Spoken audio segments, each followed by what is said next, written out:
เอาไปเลย มาม่าพี่น้องมาม่าแก๊สหนึ่งแล้วก็ขนมแพ็คหนึ่ง เลย ไข่อันนี้ อะไรไปกัน มันนมอันนี้พอคำบอกคำว่าสิหรือบ่ได้ น้ำเพชรประตูกันเนี่ย เอามาครึ่งเอาไปว่าแบ่งครึ่งสินะเรื่องบ่อนอุ๊บ ได้ป่ะเปอร์เซ็นต์เอา อุ๊บ ประตูไม่ห้างไม่ไหว โอ้แล้ว เอ๊ะ นั่น เบิกการเบิก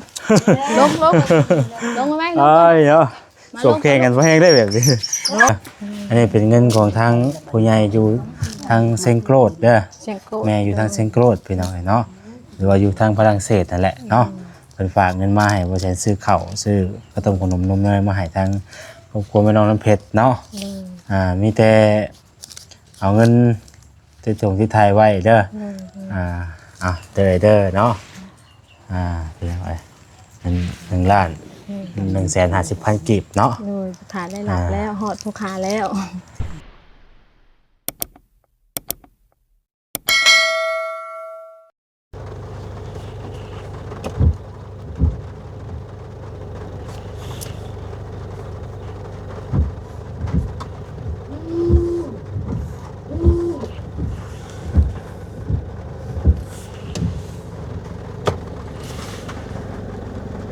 ตอนเช้ากระตกตอนแดงกระตกพี่น้องไอ้ตกขัดตกแน่ตกบ่หยุดบ่หย่อน โอ้ยเนาะตกหน่อยก็บ่ดีตกหลายก็บ่ดีพี่น้องไอ้เนาะฮ้อนใดก็บ่ดีบ่ฮ้อนเลยก็บ่ดีพี่น้องไอ้หนาวอะไรก็บ่ดีเนาะ บ่มีแนวพอดีพี่น้องเอ้ยเนาะวานครึ่งเดือนได้ฝนตกนี่พี่น้องเอ้ยบ้านเฮาเนาะกับบตี้บนดอกเราฮ้อนยามเพิ่นแหละฮ้อนยามหนาวก็หนาวอีดีพี่น้องเอ้ยฮ้อนยามฮ้อนก็ฮ้อนอีดี ฮ้อนยามตกก็ตกอีดีพี่น้องเอ้ยฝนก็ได้โอ้ยเนาะสบายดีเด้อเนาะสบายดีพ่อแม่พี่น้องเบิดสุขสู่คนพี่น้องเอ้ยพบพ่อกับซ่องเบาแสนอีกแล้วเนาะกับซ่องเบาแสนบ้านเฮาพี่น้องเอ้ยเนาะมื้อนี้เดินทางมาบ้านแก้งกระเป๋าเด้อพี่น้องเอ้ยบ่ได้ไปทางบ้านน้องบุญตามื้อนี้เนาะพอดีฝนตกพี่น้องเอ้ยก็ได้บ่ได้ไปเพราะทางมันก็ยากเนาะทางนั้นก็ป้าโตตอนแรกก็ว่าสิพากันไปทางนั้นแหละพี่น้องเนาะกับพอดีเบิ่งตื่นเช้ามาโดนฝนตกลัดทางก็เลยเปลี่ยนแผนพี่น้องเอ้ยเนาะไปบ่ทันบ่ทันเพราะว่าไปว่านี่เพิ่นว่าสิยกเสาว่าซั่นเนาะเอิ้นของป้าน้องบุญตานั่นก็ได้ก็ได้โจ๊ะไว้ก่อนมื้อนี้ก็ได้เบรกเฮาก็ได้เนาะพอมาทางแก้งพอมาทางนี้มันยังว่ามันเป็นทางยางพี่น้องเนาะทางยางลงมาได้มันก็มาได้อยู่นะเนาะก็ได้พากันมาทางนี้มื้อนี้ก็ได้มาบ่จิตพี่น้องเนาะมากับบ่จิต2 คนมื้อนี้ก็ เด้อพี่น้องเอ้ย บ่ค้ำเพิ่นก็ไปทางบ้านบ่าวคำหลาเพิ่นได้มื้อนี้เนาะมากับบ่จิตก็ผลแข่งผลได้บ่ว่านี่เนาะ ไข่พี่น้องเอ้ยพอน้ำผม มาหาน้องเพชรมื้อนี้ก็ได้ พอได้บ่ ฮอดได้ จังหวะนี้นี่แหละแต่คนยุด ฮ ก่ อ อน ดแล้วเจ้าหากระจกลงเลยนึงพี่น้องเอ้ยเดี๋ยวสิลงไปหาเพิ่นก่อนเนาะเป็นจังได๋พี่น้องเอ้ยไปเอาลงไปหาเพิ่นก่อนบัดนี้พี่น้องเอ้ยเนาะตอนนี้ก็มาฮอดแล้วเนาะเอาไปหาทางแม่น้องเพชรก่อนเจ้าไหนเด้บัดนี้เนาะหาประตูอยู่เป้า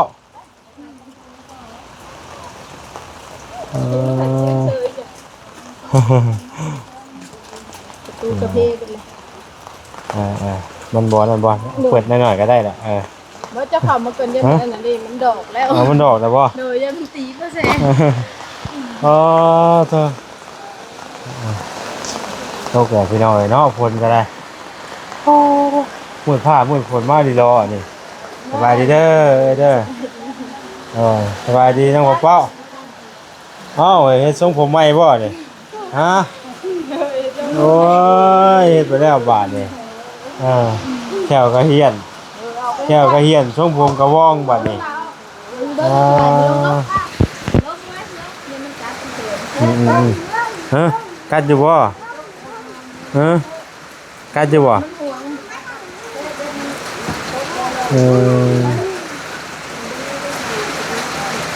บรรยากาศฝนตกไปหน่อยเนาะโตต้นมะกล้วยพี่น้องเนาะต้นมะกล้วยอยู่เพื่อนแม่น้องน้ำเพชรเนาะถือว่างามเลยพี่น้องเลยงามดีเนาะไม้ใหม่ก็ถือว่าบ่ขาดเนาะต้นไม้ต้นตอกอยู่หลังสวนหลังบ้านเพิ่นก็ถือว่าโอเคพี่น้องเลยเนาะมีแต่ต้นกล้วยซุ่มเย็นโอ้เกี่ยวซุ่มอยู่พี่น้องมีทั้งต้นหมากฮุงสวนหลังบ้านเพิ่นก็เต็มอยู่พี่น้องเลย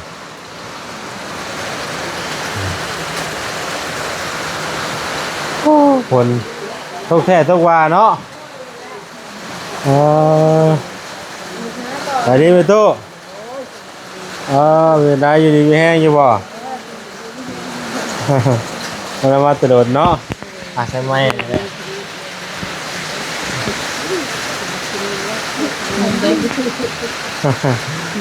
หนีบได้นะผิด เออ หนีบไม่ก็บอกเป็น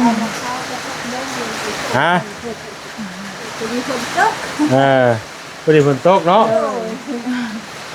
ว้าว พวกมันไม่ได้ตกว่าพวกมัน บ่ กำลังตกนี่บ่ โดยมันแล้วกำลังตก เออ แต่เช้าเนี่ยก็ตกแต่ว่าบ่แห้งแล้วมันก็หยุด กำลังตกอยู่เลยทีเดียวพอเพิ่มมาแสนมากเลยยังมืดอยู่เลย มันกำลังขึ้นเลยถ้าก็ตกบนหญ้านี่นะ น้ำลายบ่ โดยหลายน้ำขึ้นเลย เป็นมอดชัย อยากเต็มกระพังแล้ว ว้าดูไม่ได้ไปเบิ่งก่อนทีเดียวเนาะ ขี่รถได้ก็นั่นแหละไปดังบ่อนน่ะเด้มันมีบ่อนน่ะนะมันนั่นสิเต็มแล้ว ว่า ไหนที่ลูกล่ะ เออ ไหนดีเด้อ ไม่ได้ไปทางใดมื้อนี้กะ หาก็มาตะวัดแล้วก็เอาของกินไปส่งลูกเพิ่นไปอยู่สวนน้ำเขาเด้น้ำพ่อใหญ่ ชงไฟน่ะ ส่งไอ้จกเด้ น้องโจกน่ะ โดยมาแล้ว มันไปเฮ็ดหยังก่อน เป็นเผาสวนน้ำเป็นให้เดือนละ500,000ไปซอยเวียกอยู่วัดแล้วก็เลยแล้วจากวัดแล้วก็เอากินไปส่งลูกก็เลยเก็บพักแล้วก็สิเอาอันหมากข้าวลงไปให้เพิ่นไปเฮ็ดน้ำหวานที่ว่าขน้อยเตรียมปะไว้นี่เด้ดีมืดผ่านไปพ้นมาก็เลยหยุดก่อนก็ซั่นน่ะบ่พออีก เนาะพอดีว่าท่านพอดีเนาะ แม่นก็ซั่นกันที่พ่อแต่ไม่เฒ่าแล้วอยู่ลูก ก็ ไป คือ เบิ สิ ด ไปบ่ โดดไปเบิดสาม ม เอาลงน้ำขมือมีแต่ไม่เฒ่าแล้วอยู่คนเดียว โอ้ท่าน บ่ บ่ ไปบ่ได้โดยไปแล้วก็ล้างถ้วยใส่แม่เด้ อ่า เพียงเพียงก็ล้างอันนี้จ้ะ สวย อย่า นั่ง ฮื้อลู บ่ว ก ง กระ เนาะ โปรงนี่ฮื้อโดย เป็นกระโตกช้ำไปหน่อย ฮื้อขึ้น ทำให้ทำหน้าก็แล้วแต่ช่วงนี้เนาะ โดยแล้วบ่มีเวียก น้องน้ำเพชรเฮ็ดหยังอยากชุมื้อนี่ไปแล้วแม่ ลงวัด โรงเรียนยังบ่ได้เปิดบ่ วันที่25เดือนนี้แหละเขา วันที่25เดือน เดือนสิมานี่โดย อ๋อวันที่25เดือนเก้านี่บ่ โดยมาแล้ว จะได้เข้าโรงเรียนน้องโจกวันยังเข้าอยู่บ่ โดยก็เขาคือเก่า อ่า ก็อยู่ห้องมันป .5 ปีนี้ก็ อืม เพราะว่าเขาพร้อมกันเด้ อ่านเป็นแล้วบ่ฮะ นี่แล้วถามอ่านเป็นอยู่ อ่านเป็นอยู่เรียนไป ได้แล้วก็ได้7ข้อเขาเรียน2ปีได้7ข้อโคตรเด้ เออก ระเป๋าได้ซะฮะกระเป๋าก็เอาเขากระเป๋าก็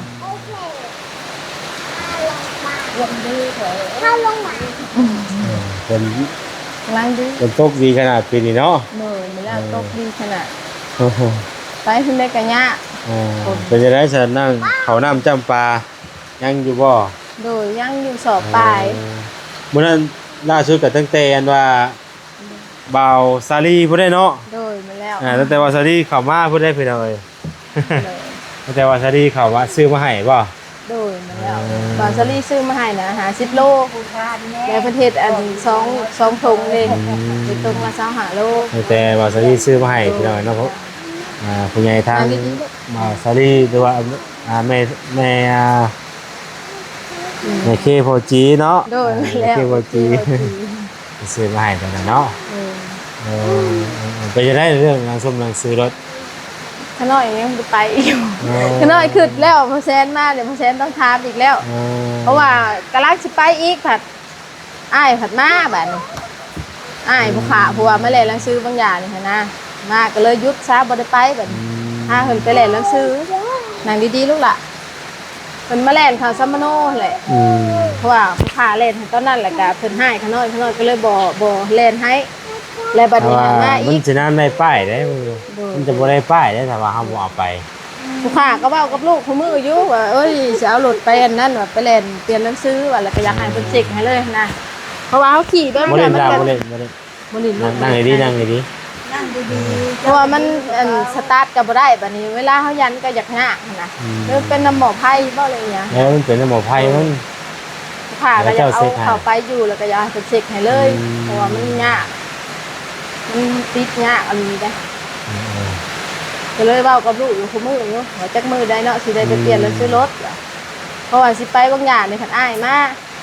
ก็เลยพาเพิ่นไปเล่นแล้วแซนไปซื้อนั่นแหละปัญหาก็เมื่อวานนี่เมื่อวานซื้อ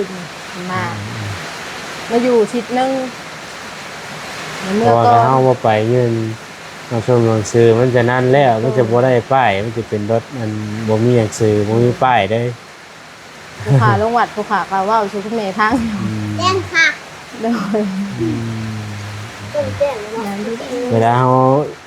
มีเงินมีหยังแล้วก็ไปเฮ็ดไว้ใช่มั้ยมันสิบ่ได้ ผู้ขาก็คืออยู่หรือก็ มั เว้าน ก็บ่ได้ใช้จ่ายหยังมากมายดอกมันมีแต่ ก็ได้เงินมากก็มีแนวจ่ายซักก็มีอยู่ผ่อนว่า3เซน2เซนหั่นน่ะ มันก็บ่ได้จ่ายหลายประมาณ200,000นี่แหละมันแต่ว่าเอาไปเปลี่ยน นี่ดื้อดอกเข้าไปก็สิขับรถเข้าไปเองไปกับลูกนะเพราะอยากให้เพิ่นเช็คให้เลย มันสตาร์ทก็บ่ได้อันนี้ มันไปเปลี่ยนซื้อบ่ได้ยากอะไรหยัง ผู้ขาว่าอยู่จังได๋%มาสิว่าตัวอีกแล้ว แจ้งแล้ว ยามใดก็สิไปบ่ได้ไปจักเทื่อ แจ้งแล้วเนี่ย โดยนางดีๆเป็นถามนางดีๆฮอดยามแม่พาไปลูกนางอยู่ดี จะไปใช้อยากไปเลย ลงวัด อย่าดื้อหลาย ลงวัดก็ล้างถ้วยใช่แม่ อืม ไปเลยเพิ่นสอนบอกให้พังความแม่เด้อแม่ใส่หยังก็พังความบ่ให้ดื้อแล้วก็บ่ดื้อเด้เพิ่นสอน ไปใช้ผลห้วยได้พี่น้องพอดีซื้อข้าวมาให้มื้อนี้ก็ได้เนาะไปเดี๋ยวไปย่อข้าวลงมาก่อนพวกผลห้วยเดี๋ยวก่อนเด้อ ดื้อลูก พวกผลห้วยย่อข้าวลงมาก่อน นางนี้นี่ ไปด้วย นี่เป็นยอเขา2%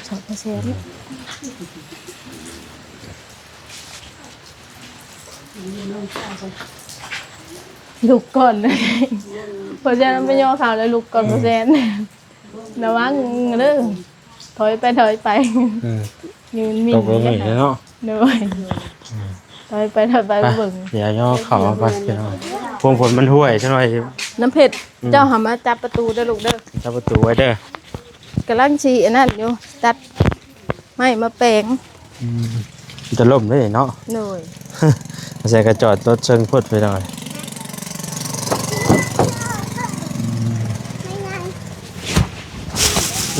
ต้องบ่เป้านี่ ถูกจ้าก็ถูกจ้าง าเด้อ งามเลยจะเอาไปเนี่ย มาม่าพี่น้องมาม่าแก๊สหนึ่งแล้วก็ขนมแพ็คหนึ่ง เลย ไข่อันนี่ เอาล่ะไว้ก่อน มันนมนี่นมแล้วก็ซอยครับ น้ำเผ็ดอันนี้ โพ นม ม เล็ ด กจะซอยกับไมโล ไมโลไมโลโอ้ยโพมด มาเอาไปเร็วๆมาเอาอีกนี่เดี๋ยวไปสิได้บอก ยากนี่ได้นี่ได้เพราะว่าเอาเข่าเอามาแบบซี่เอา หน่อย ได้เด้อได้เด้อ ได้อยู่ พอคำบอกคำว่าแบบซี่หรือบ่ได้ น้ำเผ็ดประตูก่อนเนี่ย เอามาครึ่งเอาแบบว่าแบ่งครึ่งสินะ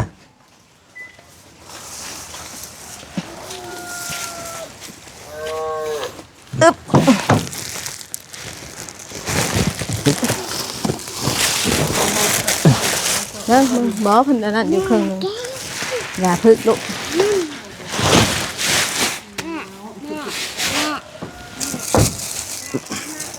เด้อ ใช้บัตรเรื่องบัตรอึ๊บ ได้บ่บ่แซ่เนาะ อึ๊บ ประตูไม่ห้างไม่ไหว โอ้แล้ว เอ๊ะเบิกการเบิ่งลงมาไหมลง เอ้ยเนาะจบแข่งกันบ่แห้งได้แบบนี้ ลง เอ้ยอย่าเพิ่นแล้ว เห็นบ่ลูกห่วงได้แต่ว่ามันเป็นม้าขน้อยแต่ว่ามันห่วงขนาดมันอยู่นี่แล้ว พี่น้องเอ้ยเนาะถือว่าเบิ่งก่อนเด้อ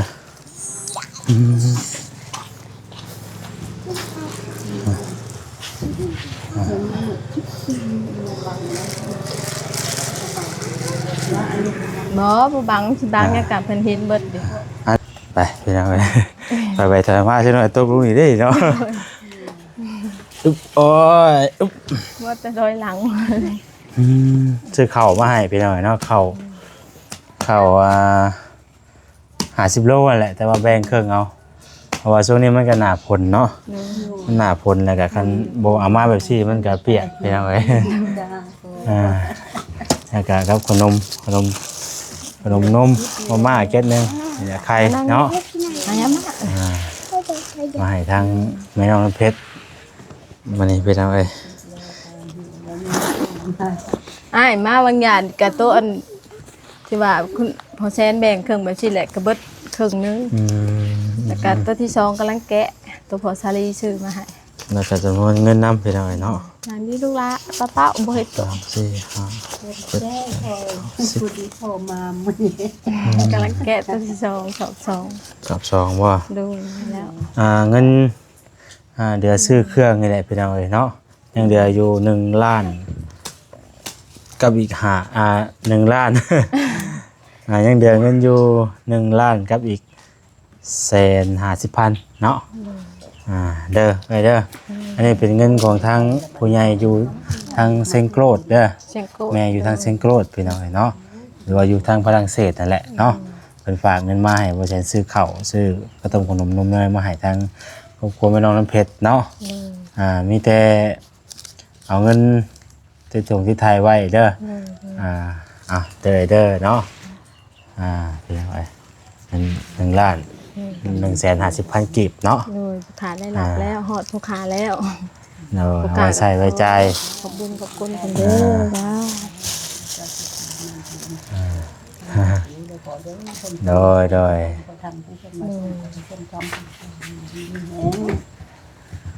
คนให้ล่มคุมคำตำคุมเงินผู้รักแบ่งให้ผู้ได้เล่นฟันผู้ จ้า เป็นเนี่ยผู้คำผู้ที่ผู้เด้อคนที่มีชื่อครอบครัวให้การเปิดต้นด้วยเป็นเพื่อนความเจ็บไว้ได้ของใคร เดี๋ยวมึงก็ โดย มานบ่ให้เดียดศัตรูโมมานกับบ่ให้มาทานพบให้อยู่ดีมีสุขคำพูนนั้นมันยืนได้พอเด้อ สาธุเนาะโดย ผู้ขา เอา ขออวยพรเอาใส่ให้ผู้ใหญ่ทางเชียงโคตร อยู่เซงโครดเนาะ เชียงโคตร โดย ขอให้บุญคำนำสู้สิ่งที่เพิ่นมามอบให้ผู้ขาในมื้อนี้วันนี้ก็ขอเป็นส่วนบุญส่วนกุศลที่ว่าเพิ่นมีน้ำจิตน้ำใจเนาะ โดย มาซื้อมามอบให้ครอบครัวผู้ขาให้มีอยู่มีกินคือบ้านคือเมืองเพิ่นส่วนบุญส่วนกุศลที่ผู้ขาได้ลงไปเห็นน้ำวัดน้ำว่าก็ขอให้ส่งคืนกลับไปหาเพิ่นเด้อ โดย เพิ่นคิดสิ่งใดก็ขอให้ได้สมสิ่งสมปรารถนาเด้อทำเป็นสู้เพิ่นคือเก่า สาธุ ให้ เนาะ รวยขึ้นกว่าเก่า100 เท่าพันเท่าเด้อเดินทางไปทางใดก็ให้มีผู้ส่งผู้ยืนเงินคำกับแก้วก็ได้ไปเฮ็ดหยังก็บ่ให้ของให้ค่าเด้อสาธุ โอ้เนาะอยู่ดีมีแห้งทั้งแม่เพิ่นกันเนาะขอให้ครอบครัวมีแต่ความสุขความเจริญสุขกายสุขใจ งามมีแต่คุณชินคุณตามปกปักหักษาเบิ่งแง่งคำพูดนี่สาธุโดย เอาประมาณนั้นแหละพี่น้องเอ้ยเนาะก็ซื้อข้าวซื้อน้ำมาให้มื้อนี้ก็ได้ งานดีๆทุกท่านเด้อบ่ดื้อบ่แซนบ่มา แล้วน้องเป้า นี่เลยบ่แซน แม่เจ้ายังบ่มีข่าวดีอยู่บ่เดี๋ยวนี้ บ่ ฮะเอ้ยมาจังไดก็ยัง โดย นั่นเนาะ บ่มีดอกของ ฮะ น้ำผมก็ลงวัด บ่ได้ไปรับจ้างก็ลงซอยเด้อเพิ่น รับจ้างขอ บ่มีข่าวดีหยังไปทางใดกะลูกไปนำ ไว้ ลูก3บัด4ซ้อนท้ายไปฮะ อ่า มันได้เกาลูกไปนํเขาบ่ได้พอแล้วเนาะเดี๋ยวตลอดเด้อโอ้ยบ่ได้เด้อ ย่อว่า โดยมีอยู่ผู้หยอกหาโอ้ยบ่ได้พอแล้วว่าไปได้กับลูกไปนํว่ะ ช่วงนี้ก็รำให้นำหน้ากันแล้วบ่แลพี่น้องเนาะแต่ละคนไปรับจ้างกันจักสิไปอย่างเนาะ มันบ่มี ช่วงนี้บ่มีเวียกบ่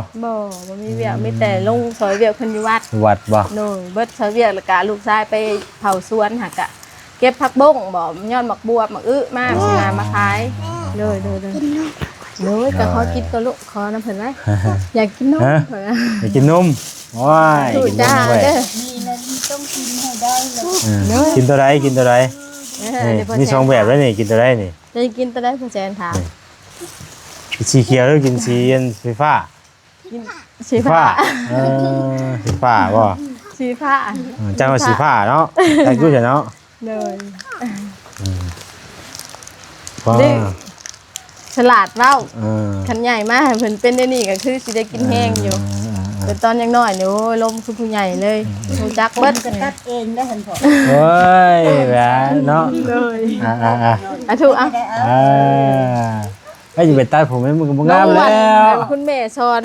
ให้เน่ ตัด ไปเพิ่นสอน ตัดให้ยังไงฮะ บอกเพิ่นได้ไหมเป็นยังอยาก เอา ตั ให้ ด ตัดเอากางไกรนี่ โดยมันแล้วหลักเอามาตัด หลัก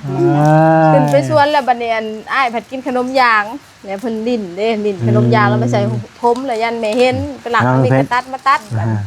แม่บ่เห็นจะดอกเพิ่นหลักตัด เด้อ เลย เอ้ยเนาะ เลย ขี้ไล่เลยเนาะแล้ว ได้แล้วเถอะ เออ ตัดเองเลย แม่ก็เลยว่าเบิดคิวมานแล้วอ่ะเฮ้ย ตัดให้เฉย เด้อ ลิ้นเลยผลกันแหละเนาะ เลยอันนี้ ผมมากินยังว่าอะไรกลางคืนนี่กลางเว้นนี่ว่ะกลางเว้นที่กลางคืนเนาะนี่ว่ะ ตอนขน้อยอันมาตะหายจกละป้าเป็นตะย่านอันนี้นะ อันนี้ทางนี่บ่ได้ตรงหน้าฝนน้ำหยังได้บ่ บ่แล้วแซ่บมันบ่มีผู้เฮ็ดให้เด้เด้อ อืม กันเช็ดเองกับบ่จักแม่สิเฮ็ดบัดนี้กันมีแต่สิหาเขาหาแล้วบัดเด้อ บ่มีในตรงเนาะ โดยบ่มีแนวตรงเขาต้องเฮ็ดอันให้มันสูงขึ้นน่ะเฮ็ดห้านขึ้นแต่ว่าเฮาไปตั้งเลยมันก็บีบบ่ได้ต้องเฮ็ดห้านเฮ็ดหยังขึ้นโดย มานั่นแหละเป็นยังไงเนาะ เนี่ยบ่ทันเด้อผู้ชา อ้าวไว้อยู่ไว้ ลูก กิน สาว บา ก็ ด กิ นี้ นแนวกินบ่ได้ได้อยาก เป็นอะไรอยากว่า โดย กิน ลงวัดเพิ่นก็ให้หาได้กินบ่จักอิ่มเลยเถื่ออ่ะไปซอยเวียกเพิ่นก็ให้ต้มขนมอันนั้นเพิ่น ทั้งหมดบาทเดียวก็พอ พอดีเข้าก็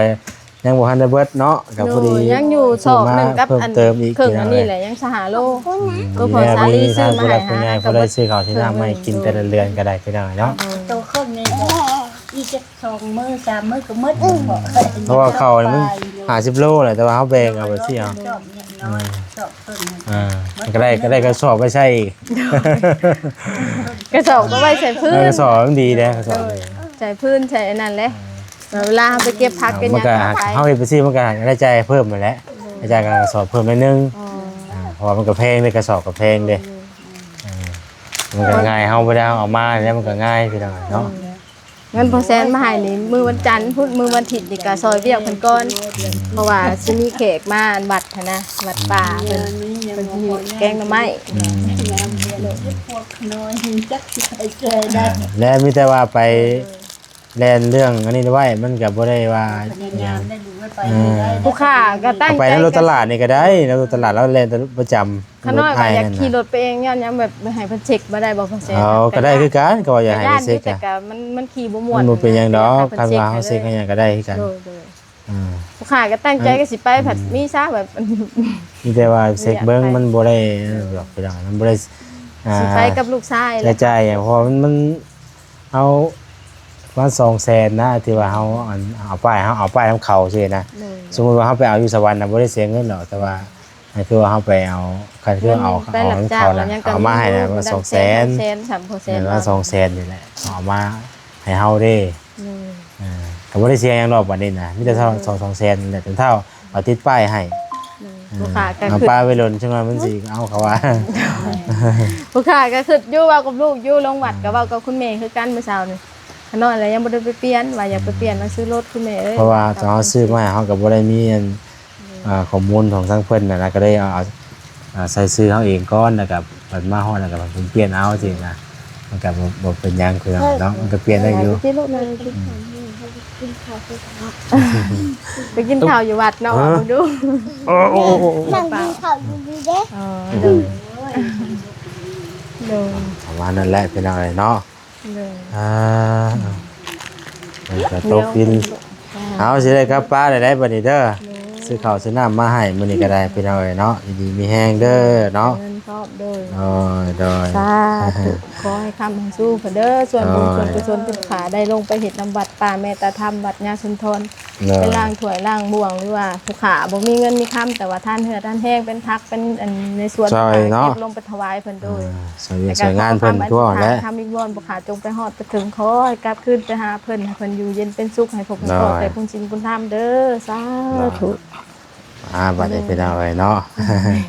มาเนาะ